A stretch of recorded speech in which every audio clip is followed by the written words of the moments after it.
what is Panini doing? Guys, I don't know if you've been seeing it lately, but people are really up in arms saying that a lot of these patches that come in these cards are fake or they're not the same player, and it's a lot different than it used to be. You don't ever rarely see game-worn patches anymore. If you'll see it's not from any specific game or event, you would think at least it would be the same player. If you don't know what I'm talking about, we're going to get into it on today's video, but we are going to look at the truth behind the Panini patch scandal. Let's get right into it, guys. Here we go.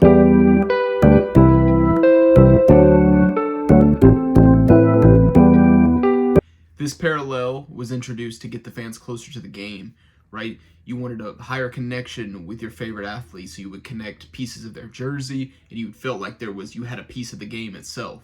First game-worn patch was Allen Iverson. In 1997, they used a piece of his jerseys that they would cut up from in-game and then put them inside cards, and these became highly sought after. Throughout the late history of trading cards and sports cards, there has been a higher demand for these patch cards, and then introduced later the patch autos, or even more. The most highly coveted card in all of sports collecting is the patch auto, or the rookie patch auto, also known as RPA. Let's take a look at some of this footage just to show you a little bit of what we're talking about. The issue that we run into today with a lot of these new and innovative ways to get closer to the game for fans and sports collectors is that there has to be a profit still for the company, and so that they are always looking for, and this is in any sense of business, looking for cheaper and alternative ways to get the same product or desired product with a cheaper model. So Panini seems to have acquired a better idea for what they think they can do here, and though it's been known for a while that Panini has been using these methods, it has now come to the bright of day, and people are even more upset about it. The patch card,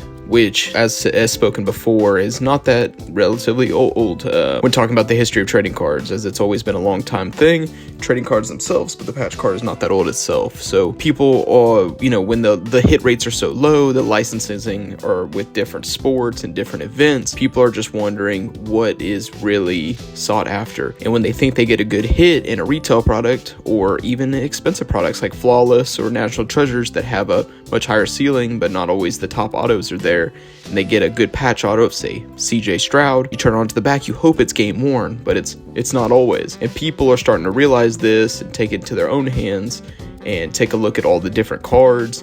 And you can either see it with a light, you can shine through the back, or you can tape up the card itself if you really want to dig down to it. And on the back of that patch, it'll say what it is from. As you can see with these examples here, this is just some of the ideas. Absolute, not even the right player, completely different player. It'll say, and here's one from Immaculate Collection, which is a higher end set. Totally different player here. Here's even UFC Card Select. These are higher chromium tier sets. These ones that do say game worn, these ones are of the right kind. So there becomes a little bit of mixed messaging. If it says from not any specific game or event, you would hope it would be at least the same player, maybe not a jersey they wore, but their jersey. And it's caused some outrage here and there, throughout different media outlets. Sports Illustrated talked about it, different articles. Alright guys, so now that you have that little bit of backstory and some of those pictures of what's been going on, I looked through some of my 3 and 4 count, or 4-row boxes, and I do have some that we can get into and look at today. I have this Jeremiah Robinson Earl patch. Now this is one that's a newer patch that is in the enclosed officially licensed materials, not associated with any specific player, game, or event. Now that I would expect to probably not be a jersey of his. But then we have this from 2020 Donruss, Panini Donruss, but this is a Kevin Garnett. This is a game-worn, game-used material, which I'm curious to see if it's actually his. And then Hamidou Diallo, Sensational Swatches. This is one that's player-worn, not game-worn, player-worn, so he probably wore it to an autograph signing or something like that. We're going to check that one out. And then I have a Will Barton. This is game-worn, game-used material. We'll check that one out. Jake LaRavia. That is going to be not associated with any specific player. And then we have, this came from one of those really gross mystery boxes, but a KG as well, but this is a game worn, player worn as well. So let's take a look and see what we get, guys. Here we go.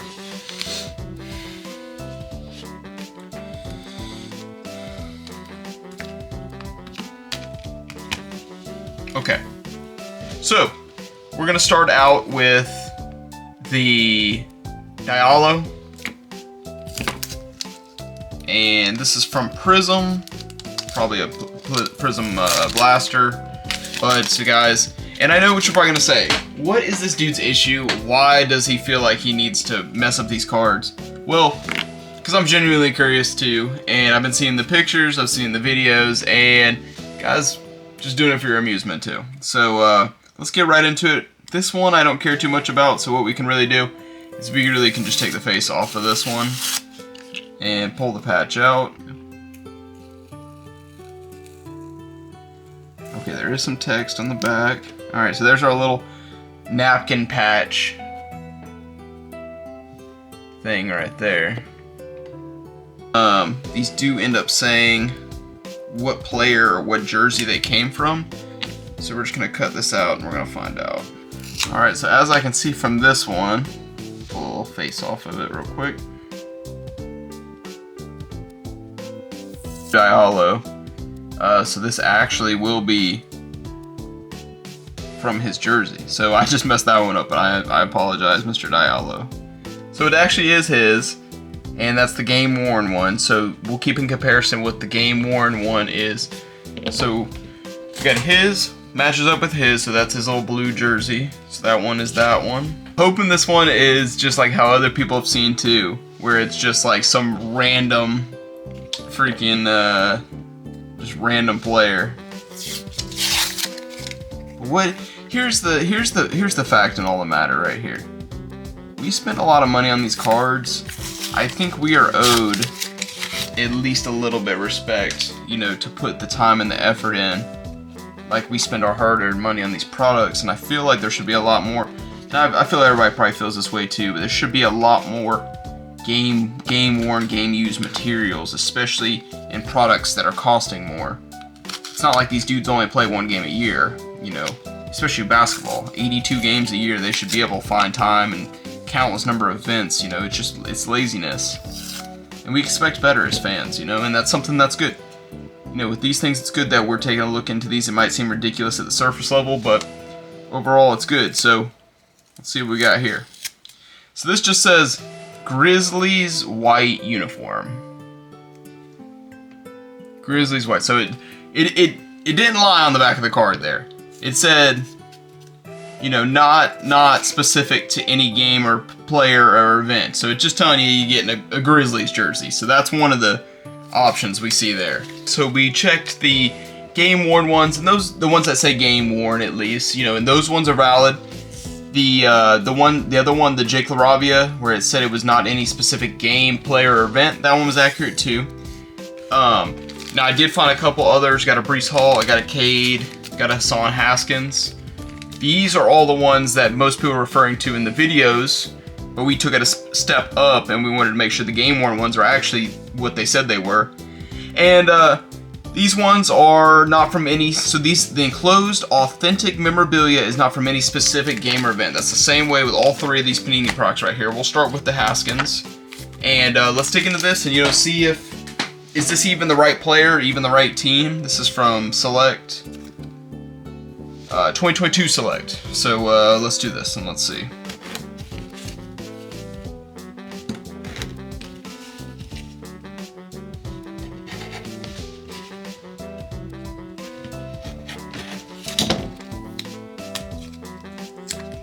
Alright guys, moment of truth, here we go. Get our tweezers.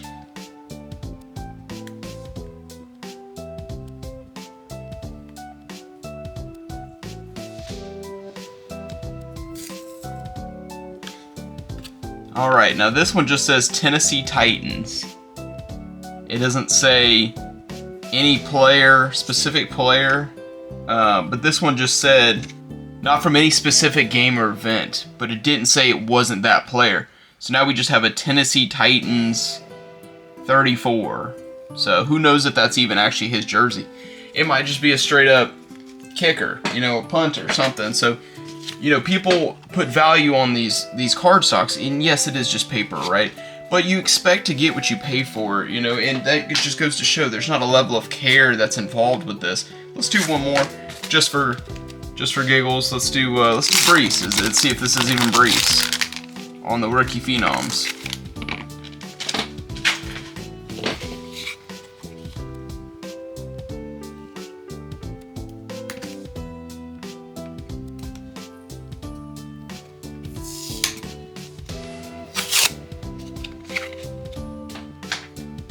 Bet this one just says Jets too. Wouldn't that be crazy?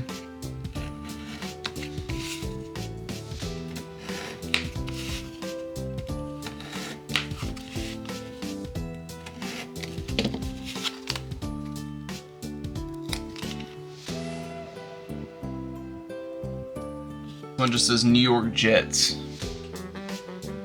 So it's not even the right player, any specific player, just says New York Jets.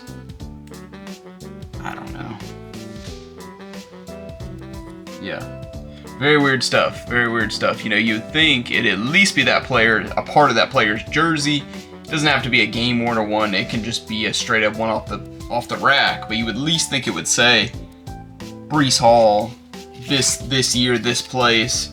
You know, and most of these weren't very specific, except for the Jeremiah Robinson Earl. This one did say no specific player, and they were a little more specific there. We didn't get into the Will Barton game worn, game used, but the KG, that one, the Diallo, like they were all one and the same, guys. So think what you may. I'd like to hear everybody's thoughts on this, and most people probably say I'm an idiot I'm an idiot for cutting up these cards, but just to prove a point, you know, there is a level of care from us fans that do spend a lot of money in this hobby, and we really want to know what we're getting when we buy it. So I know the merger with Topps is coming soon, and maybe things will change. They usually have better pack odds, and they show or better display of pack odds. So we'd like to see what people do with it. Guys, we appreciate you so much for your time and tuning into our video today. I'd love to hear what you have to say in the comments and your ideas going forward about how Topps should handle this problem, even though this is a Panini problem, but to reduce the risk of it happening again whenever they get the licenses. Please let us know, comment down below, guys. If you are new to the channel, hit that subscribe button for us. We appreciate you so very much. Until next time.